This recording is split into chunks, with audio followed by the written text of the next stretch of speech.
Good afternoon, everyone, and welcome to Introduction to Military Culture in Drug Court. My name is Paul Warren, and I have the pleasure of taking you through a few logistics before our presenter begins the webinar. I'd like to start by directing your attention to your control panel. If you want to minimize your control panel, all you need to do is click on this indicated orange rectangle, and it will decrease the control panel. To bring it back, just click on it again, and it will restore it to its full size. You may want to use it in its full size to participate during this webinar, because you can ask questions by typing in this questions box, and the presenter will see those questions and be able to answer them near the end of the webinar. You also may be asked to raise your electronic hand during the course of the webinar. You use this particular icon that's being indicated right now. I'd also like to draw your attention to the technical difficulties telephone number, which is 1-800-263-6317. If you're having any difficulties hearing the presenter or seeing any of the slides, please call this number to receive technical assistance. You can write this number down. Also, it will appear on the bottom of some of the slides.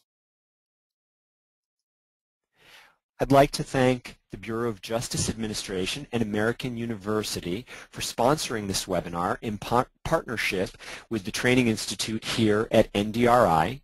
And without further ado, it gives me great pleasure to introduce our presenter, Andrew Osborne. Thank you, Paul. Welcome again to Introduction to Military Culture. As drug court professionals, as treatment providers, as mental health providers, we all know that we have a multicultural group of individuals in drug court. And one thing that we do know is that culture impacts on behavior. It helps to shape values. It makes demands of the people in the culture, and it sends certain messages. Today, we're going to talk about military culture. And what messages does the military send to its soldiers? What values does it cherish? What values does it not cherish? What behavior does it encourage? Well, whenever you see the word military, you've seen it in high school classes, you've seen it in college, you associate the military with war and trauma. And recently, I was rereading some of the books, you read as a child. So I'm reading the Iliad by Homer. And Homer is talking about how, when the Greeks first landed at Troy, Achilles witnessed 3 of his lifelong friends viciously cut down. I believe 2 or 3 of them were beheaded. And Homer goes to great lengths to describe the trauma that Achilles essentially witnessed, and how Achilles went on a killing spree as a result of just witnessing his friends cut down. Well, we still have military trauma today, and many of our returning soldiers are suffering from military trauma. So it would behoove us to know more about military culture and what messages are being sent to our troops and what things we can look out for in drug court. Now, how, in researching military culture, I checked in with a number of different sources to get a flavor for the messages, the demands, the values that are encouraged in military culture. The first, Military and Family Life Consultants, is a contract agency of the Department of Defense that essentially is charged with providing supportive services for veterans, for soldiers and their families. Well, today, a little later on, I'm going to share with you some of the things that that particular organization does, because I had an opportunity to participate in a number of their exercises, because I am a family member of a deployed soldier. So you're going to get the information firsthand. Next reference used to develop this material was the Veterans Administration. In doing any work involving the military, you have to essentially go through the VA. Well, the Veterans Administration has been very active in doing needs assessment of the troops, conducting research, developing evidence-based interventions, and designing supportive services to assist not just the soldier, but also the family. The military realizes the tremendous stressors that are being placed on the family, and they want to accommodate that. Next, the Pentagon. If you're going to essentially gather statistics on the various branches of the military, why just do one-stop shopping? Go to the Pentagon or access the Pentagon, because the Pentagon is over all of the branches. So you will see Pentagon statistics in the webinar today. Vet centers. Next Thursday, when I expand the view of what services are available, next Thursday we'll talk about the resources, and one of the primary resources are vet centers. And why are they primary? You'll find that out next Thursday. Next, the U.S. Army Surgeon General has provided us with statistics on individuals who may have to be medicated for mental health concerns. That is very important for us because, again, does the military endorse that or not endorse that? The Journal for Military Medicine was helpful, essentially, in developing a bird's-eye view of what's going on in our deployed areas. Next, you see the third MedCom. Now, they are affectionately known as the Desert Medics. My wife is the chief nurse for the Desert Medics.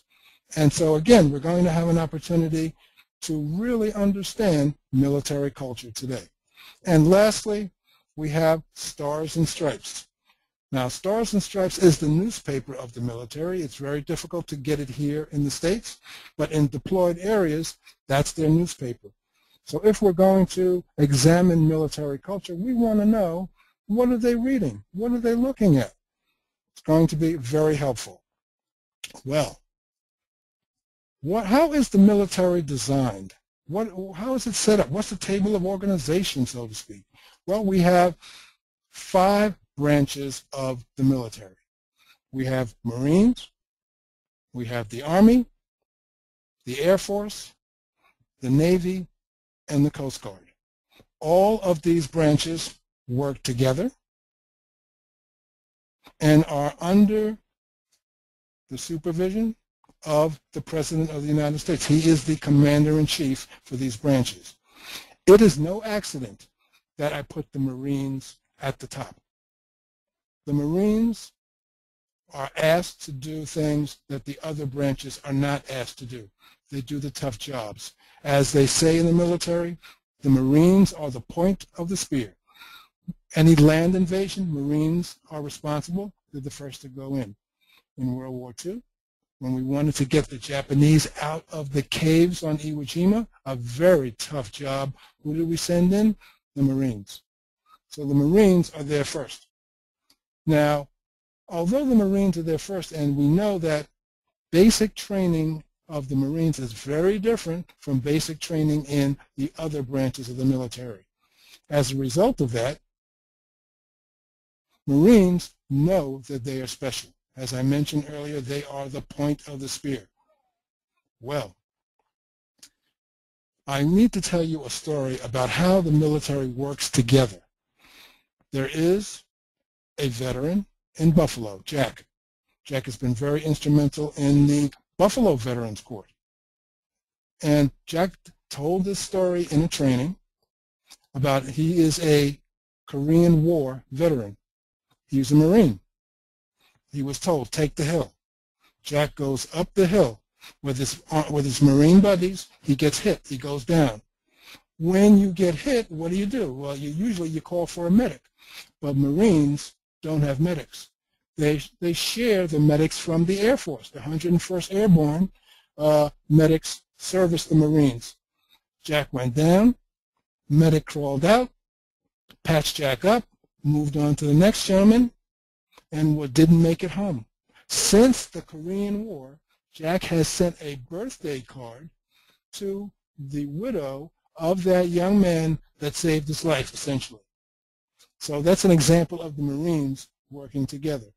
Now, because the Marines are asked to do the impossible, the Marines can be very, very difficult to work with.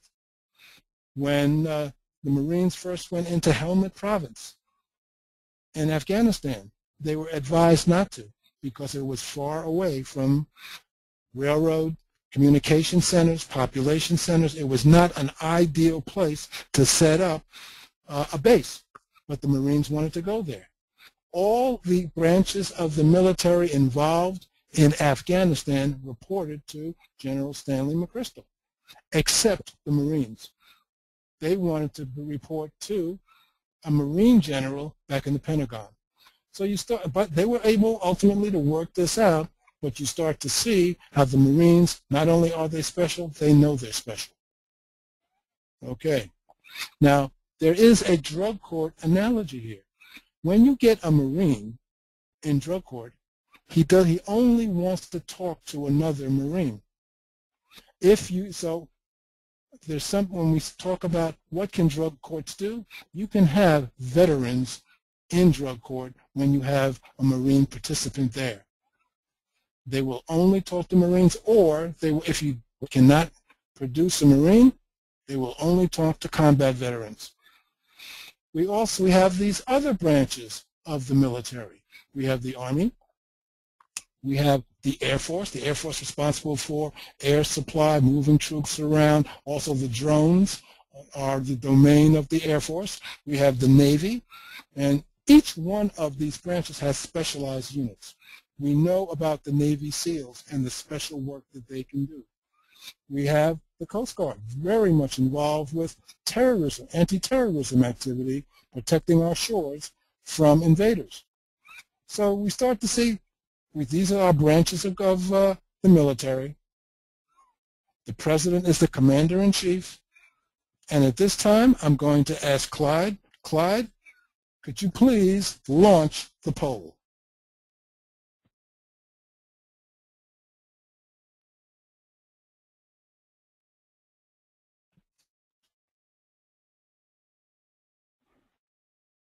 Give you a couple of minutes just to complete the poll. It's one question.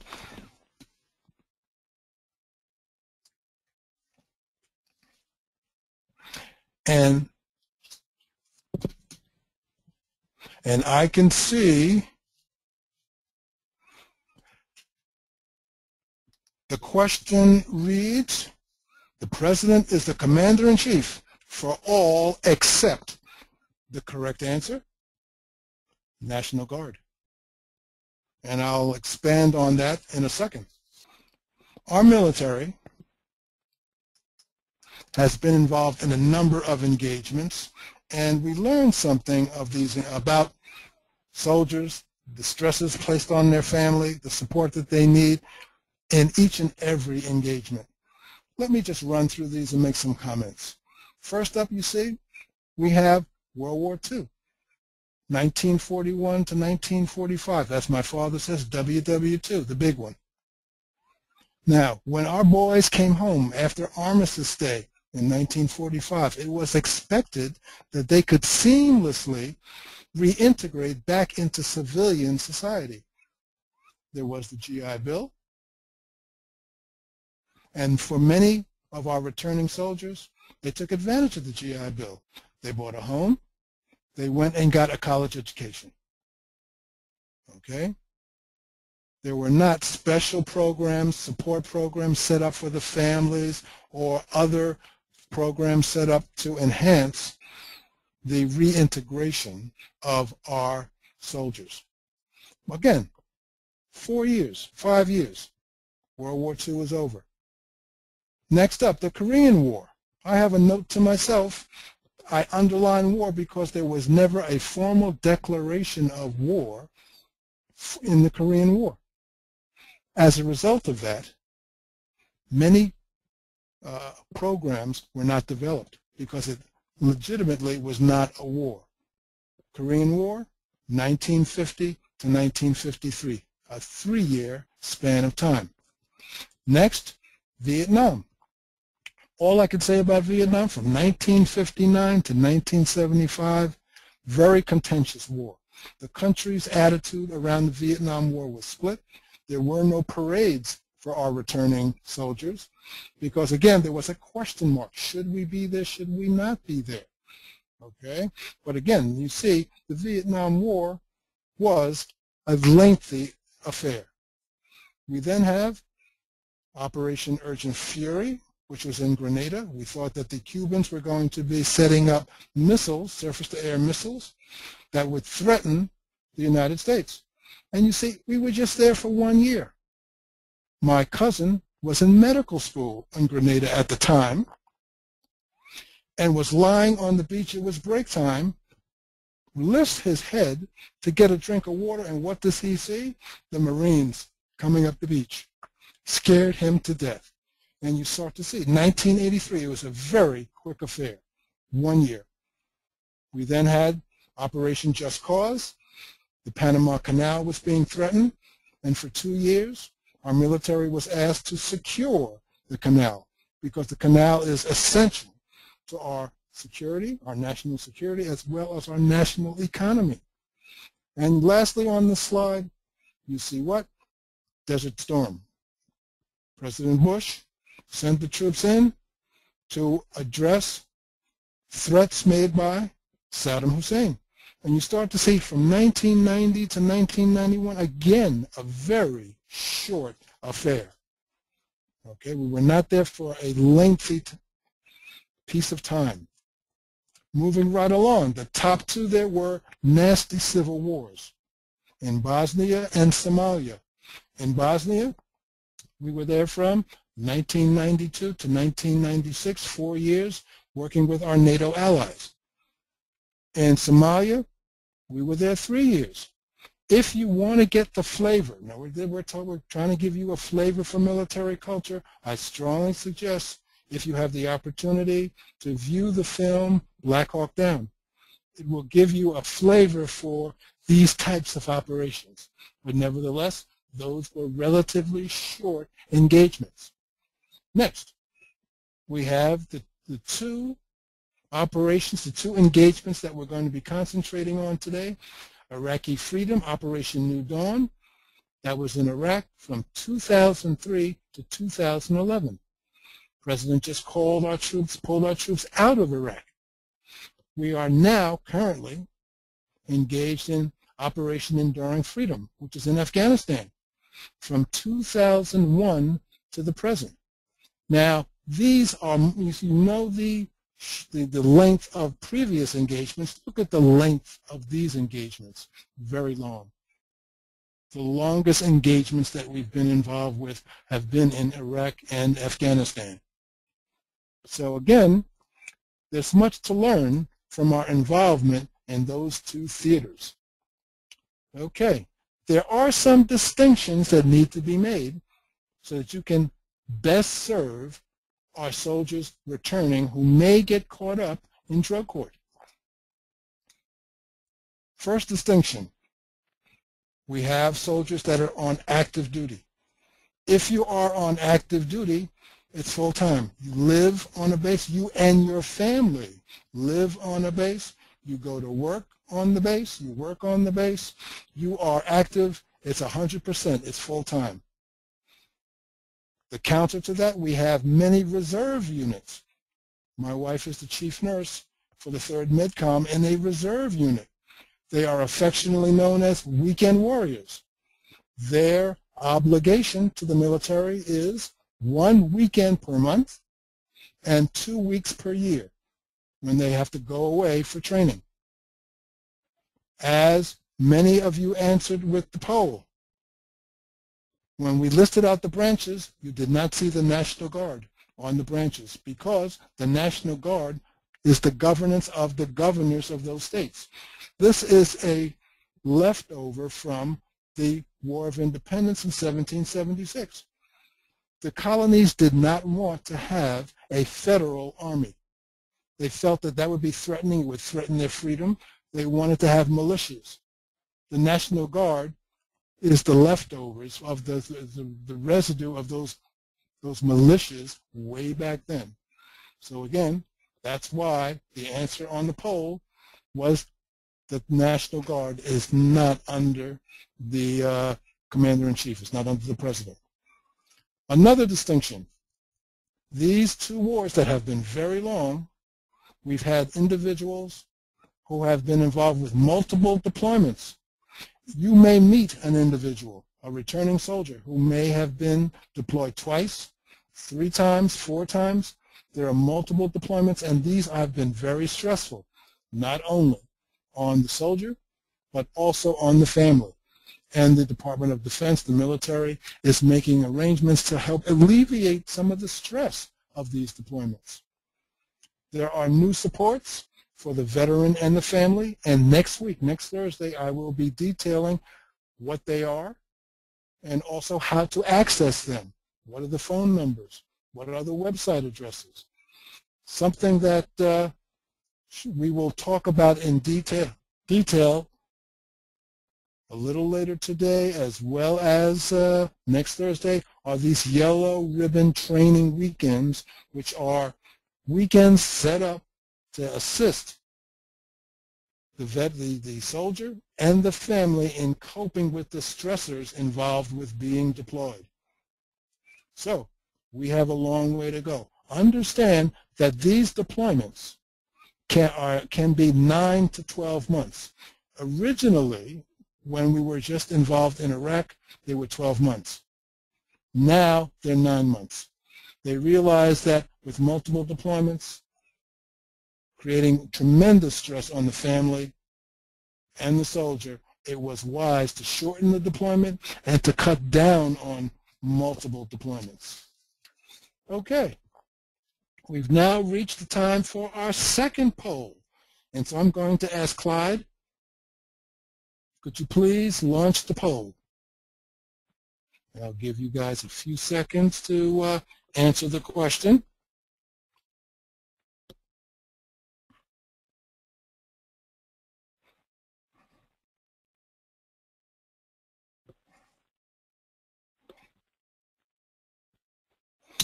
Oh, you guys are too quick for me. I'm reading here that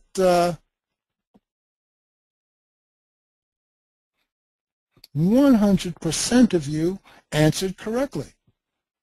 The question read, only combat veterans suffer from PTSD. And the correct answer is false. And all of you answered that particular question accurately. There might be some confusion because when individuals get deployed, some get deployed to combat areas, some get deployed to non-combat areas. My wife is in a medical unit, so that is termed a non-combat theater. One thing that you need to know, remember I spoke about the Marines being the point of the spear. Both the Marines and the Army have been involved in most of the combat that has occurred in Iraq and in Afghanistan. We get information back from our veteran treatment courts. They report to us that they see vets from where? The Army and the Marines. So they're seeing soldiers who, for the most part, have been involved in combat. However, make no mistake, as many of you already knew, even though a soldier may be deployed to a non-combat area, the VA, in the research that they're conducting, they're seeing many instances of PTSD in those soldiers. And how they categorize it, there's a new term that's flying around now, moral injury. Later on in the webinar, I will talk to you about what is moral injury, what does that look like, what can cause it. Now, there are many difficulties with military life. We need to know what they are. We need to know what have these soldiers been through. What have their families been through? What stressors are out there that need to be addressed, particularly when we find them in drug court? Well, first up, there are frequent deployments. I said that we're meeting people who have been deployed 2, 3, 4 times. Again, extremely stressful. However, understand, when a soldier is on active duty, when they are deployed, the military can send them anywhere they want to send them. They have them. Once they're active, you go where they tell you to go. Okay? There are also frequent training exercises. Prior to my wife, who's a colonel, being deployed to Kuwait, they had to go on training exercises. And they sent them, you folks out there in California on the left coast, they would send them to Fort Hunter Liggett for training. And so I'm speaking to her. She's having these exercises. And I said, well, what are they doing? She says, well, they made us put all of our gear on, which weighs about 50 to 60 pounds, pile into a Humvee, then they roll the Humvee over upside down. So I said, well, how was that? She says, well, it was a good exercise because now we know what happens when the Humvee hits a landmine. When it hits a landmine, it rolls over. The problem she had was that when it rolled over, she got hung up with her seatbelt, and she was choking. She had to have another soldier cut her loose with a bayonet. So again, there's no better way to give them the feel for what is going on in a combat zone. There are also long duty days, and this applies to both active military as well as the reservists. It's not an 8-hour day like it is in civilian life. My wife would leave the house at 6 a.m. in the morning and maybe not return till 10 o'clock at night. And after that, the phone would still ring, and the phone calls were never for me. Weekend duty. Weekend duty, theoretically, is Friday, Saturday, Sunday. But weekend duty may be extended from Wednesday to Wednesday. It may ultimately turn out to be a week. Distance from family, particularly if you are active military, they send you all over the world, and you are removed from your family, and this is extremely difficult for families with children, particularly young children. There are frequent moves, particularly for active military. They send you anywhere in the world. Not only are there frequent moves, but there's also the fear of death and injury. You're always worried, is your soldier going to get back okay? Are they going to be okay when they come back? Now, these are some of the difficulties of military life. What are the benefits? And here are some of the benefits. First up, financial security, financial stability. In these tough economic times, many soldiers enjoy the safety of being in the reserves or being active military because you get a paycheck. And many soldiers look to be deployed because battle pay is something that they look for. Battle pay is more than regular pay. I would get phone calls. My wife would get phone calls from her soldiers who would ask her, listen, ma'am, I really need this deployment. What they're saying, I'm a house husband. I lost my job. I don't have income. I need the financial stability associated with being deployed. Even when you're not deployed, you're getting a check, but when you're deployed, you're getting a bigger check. There are retirement benefits in military. How many people have jobs that are not going to provide them with a pension? In the military, you can get a pension, which is a major benefit. Healthcare is an issue in our country. Being in the military, you are provided healthcare. Again, something very important if you have young children. Sense of belonging. If you're just hanging out there alone on the corner, you're lost. But once you join the military, you belong to something, all right, that you can take pride in. Education and job training is available through the military. It always has been available through the military. Recently, the Department of Defense has allocated large sums of money to educate and job train the returning soldiers coming from Iraq and Afghanistan. Overseas assignments. If you want to see the world, join the military. You will see the world. Just in going to Kuwait and being stationed in Kuwait, my wife has to train, as the chief nurse, has to train other medics in other countries. She's been to Pakistan. She's been to Bahrain, Qatar, Turkey. But she's deployed to Kuwait. Pride and patriotism. Just go to a Memorial Day parade or a July 4th parade and see the pride that individuals have being associated, belonging to the military, and we all need that. Well, so those are some of the difficulties and benefits associated with military life. What does the military demand of not only the soldier, but also the family? BATTLEMIND is an acronym. Each letter stands for something that the military expects, not only from the soldier, but also from the family. B is bonds. They tell you, listen, you have social support. When I would go to these yellow ribbon affairs, I'm meeting the families of the soldiers that are being deployed with my soldier. This is my new support group. So again, you have to reach out. You're expected to reach out and connect to the social supports that are around you. The A, adding and subtracting family roles. The family prior to deployment, there are roles. The husband does this, the wife does this, but when one of them, when the spouse gets deployed, who's going to do this? Who's going to do that?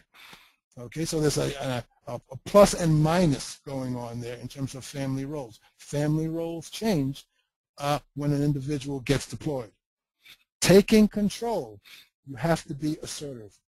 And it's expected that you be assertive. You just can't sit around and see something and not say something. Okay? Talking it out. When there are differences, you can't just be tight-lipped and not say anything. Say, okay.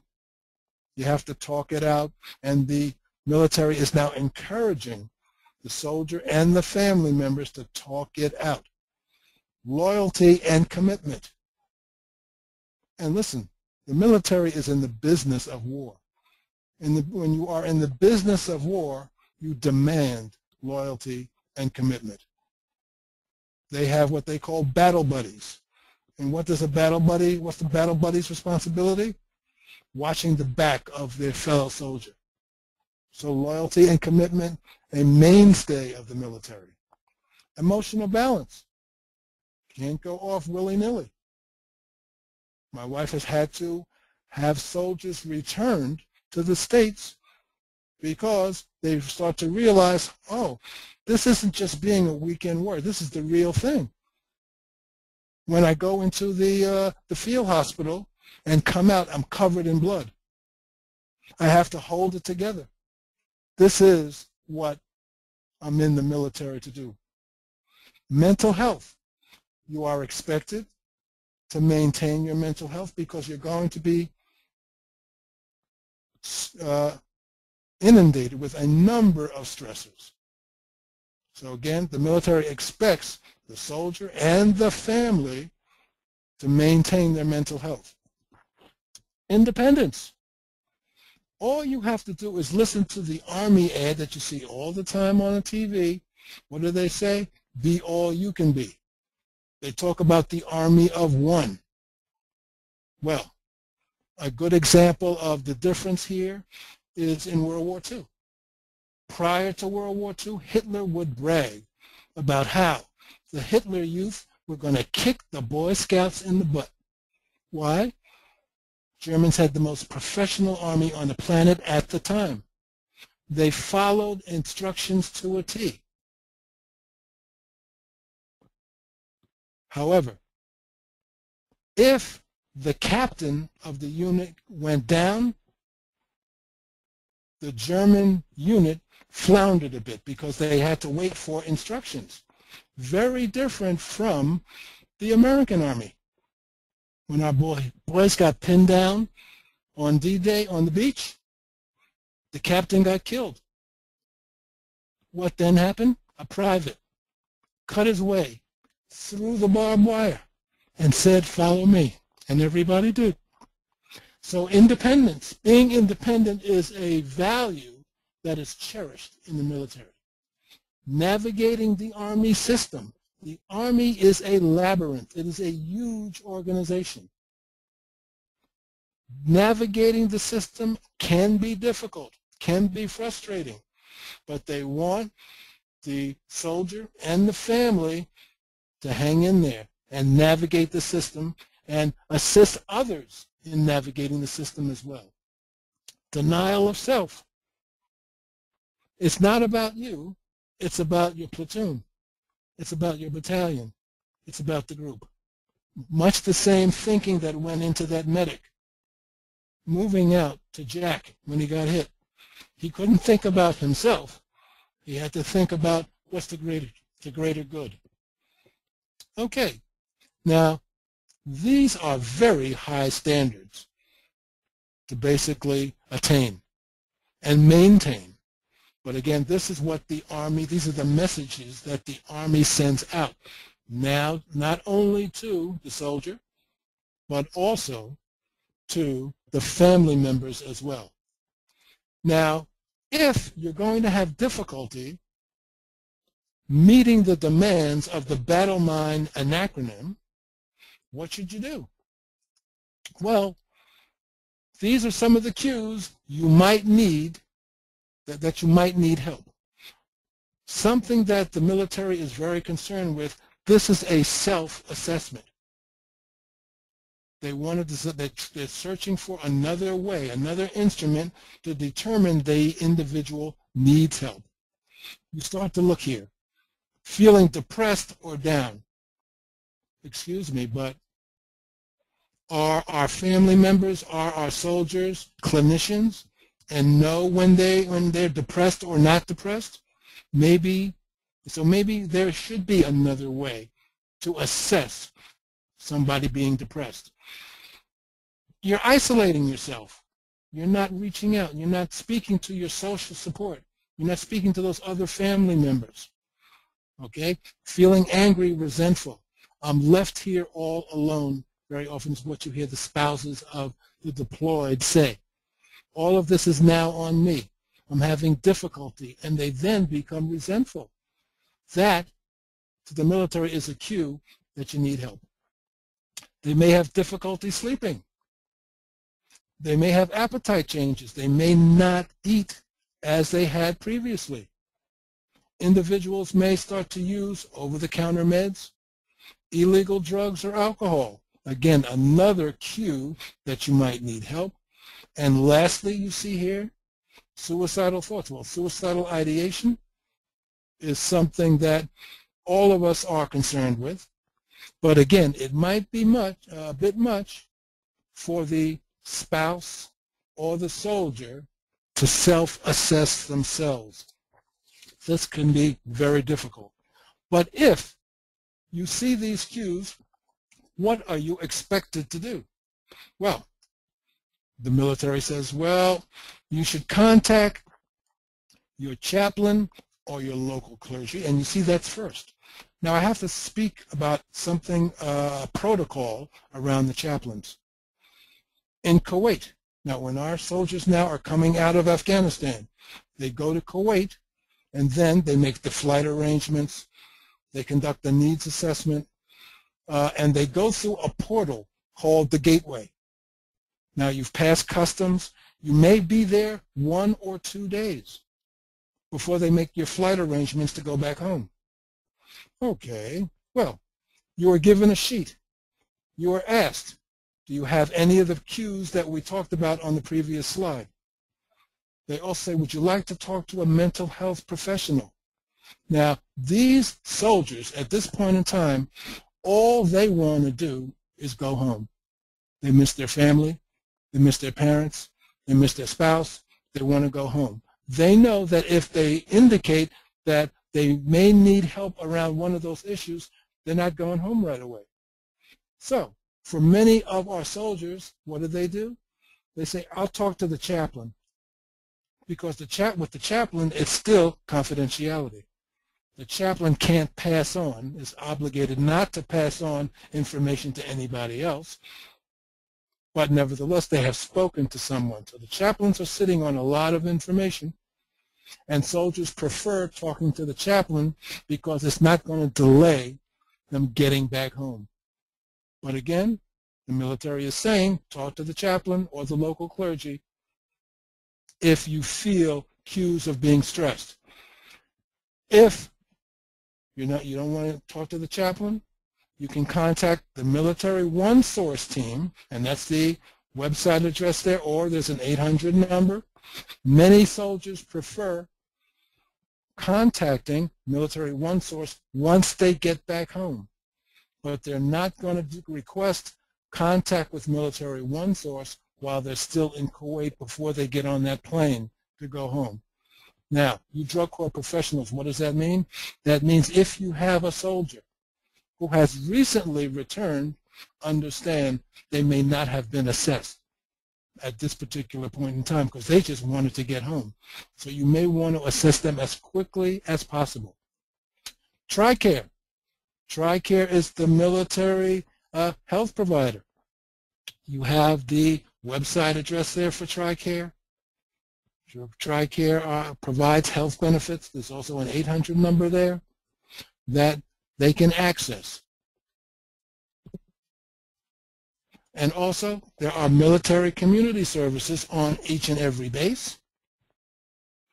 Things like the USO can provide many services that our soldiers need upon returning home. Okay. Yellow Ribbon Family Training.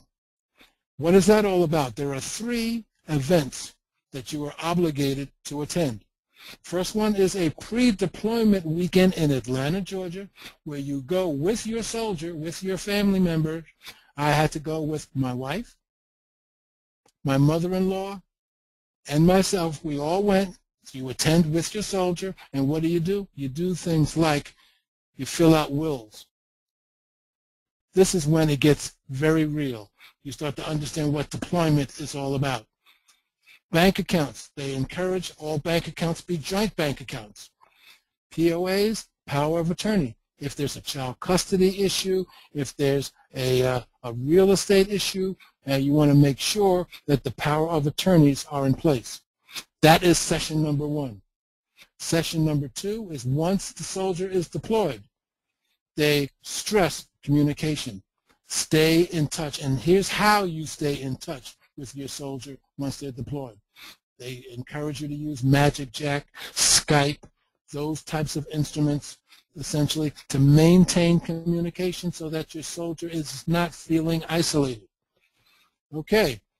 Lastly, reunion. When your soldier is returning, I have to go to one more session next month in August. My wife's tour will be up in October. So she'll be coming home in October. So I'll be attending the reunion family ribbon training where they talk about how to deal with your soldier when they come home, how to deal with reintegration, how to get them stabilized into civilian life. Again, very difficult and very real. There are 7 cycles of deployment.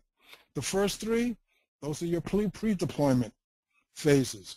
There's an anticipation of loss. You know well ahead of time that your spouse is going to be deployed. And you start to think about that. What am I going to do? You get detached and withdraw. You don't want to think about it. There's emotional disorganization. You wonder, can I do this? Can I pull this off?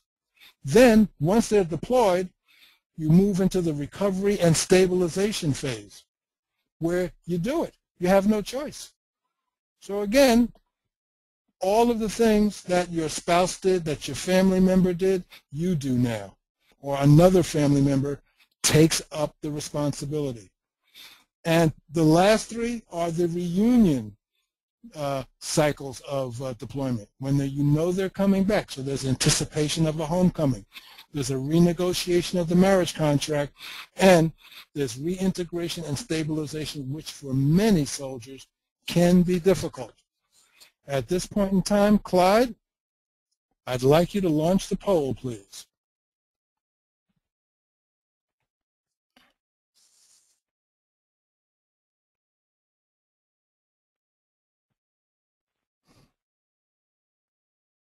Okay, another couple of seconds. We don't need a couple of seconds because all of you answered the question accurately.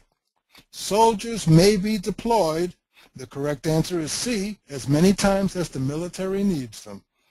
That's what happens. Okay? Now, deployment stressors affect the entire family, but for different members of the family, they're affected differently. So the service members, they feel guilty. I'm leaving my family behind. I hope that they can essentially get on without me. Clyde, I didn't mention it, but could you please close the poll? Spouses, there's doubt, there's worry. Can I pull this off without my spouse being here? The children feel abandoned. And next week, when we talk about the supportive services that have been developed as a result of the engagements in Iraq and Afghanistan, there are a number of supportive services for the children. Parents, what do parents do? Parents are very good at worrying. Okay. There are some special issues that need to be mentioned. For the use of prescription meds, alcohol, post-traumatic stress disorder. I'm not going to say much about that because you have Joe Madonia, the coordinator of Brooklyn Treatment Court, is going to be presenting the week, 2 weeks from today.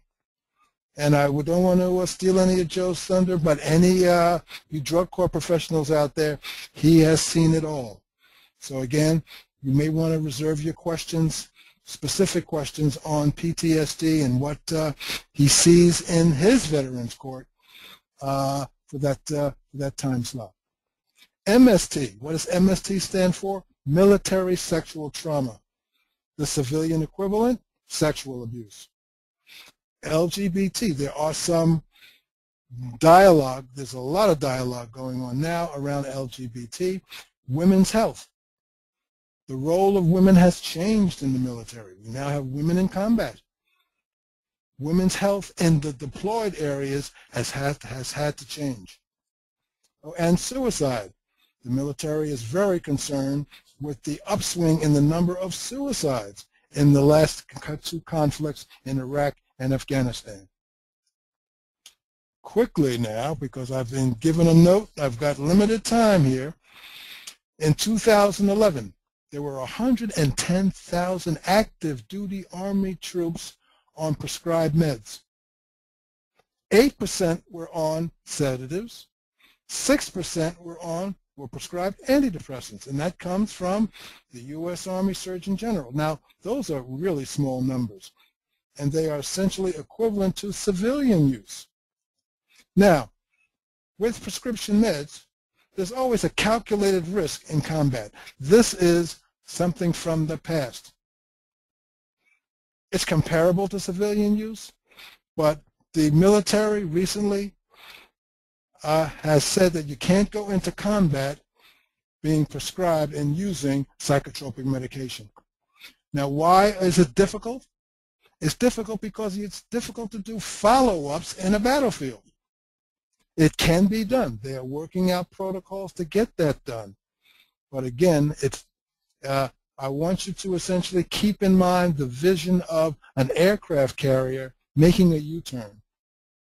An aircraft carrier makes a U-turn very slowly. And that's how the military changes certain of its cultural issues. Change happens slowly. It doesn't happen on a dime. It doesn't happen quickly. It happens slowly.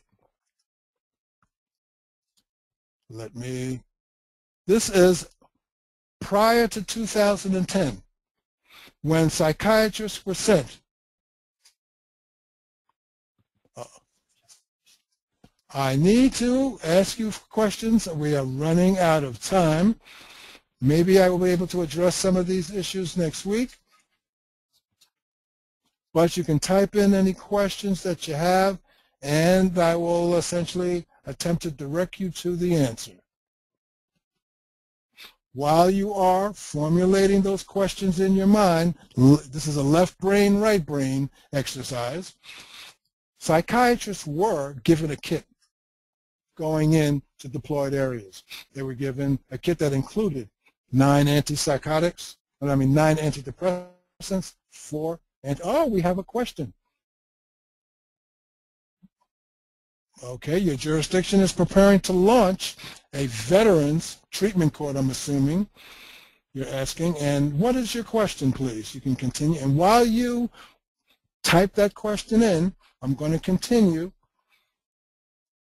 This kit is no longer used. There are new protocols. The medications are locked up just like they are in the hospital. Okay, so we don't have psychiatrists running around with a magic box.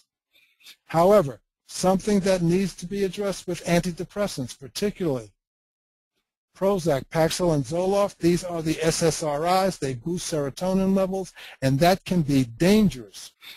For individuals under the age of 24, there is an elevated suicide risk. And I see that the question has been flushed out. My jurisdiction is preparing a veterans court. How long do the negative effects last after veterans are discharged? How long can we expect to be in operation? As I said a little earlier, I would like you just to hold that question for Joe Madonia, because that's specific to drug court, and I could give you an answer, but I'm sure Joe can give you a better answer. And so I would prefer you just hold that question for Joe Madonia, who's going to be entertaining questions on those topics 2 weeks from today. Okay, so another slide here that just look at the bottom. Soldiers are not allowed to go into combat under the influence of these drugs or being prescribed these drugs, these psychotropic medications. Okay, alcohol. Understand, alcohol is available on the domestic side. Forts here in the States, you can get alcohol, not a problem. But when you are deployed, it depends. Cannot get alcohol in Kuwait. It's a Muslim country. It's against the law. Can't access alcohol. But when you go to Bahrain, you can get alcohol. Okay? And so, but it is monitored very, very stringently.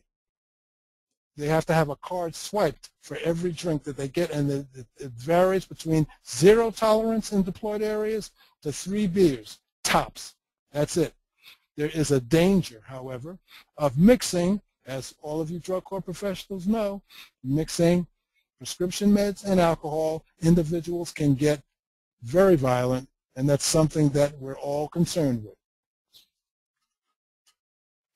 Sexual abuse. In the military, as I mentioned, it's military sexual trauma, MST.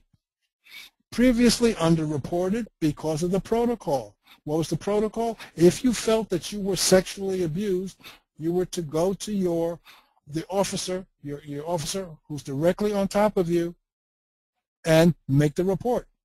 However, the problem there, it was seriously underreported because very often that was the individual that abused you. They have changed the protocol. You can go up 2 levels. The Army now has a new program called SHARP, which stands for Sexual Harassment Assault Response Prevention Program, to essentially attack that issue. I'm going to have to leave now. It's been a pleasure. Thank you very much, Andrew. I want to remind people that at the end of this webinar, you will have the opportunity to fill out a post-webinar survey. Your feedback is very important to us. We greatly appreciate it, and we very much look forward to seeing you at next week's Part 2 presentation. Thank you very much, and have a very good afternoon.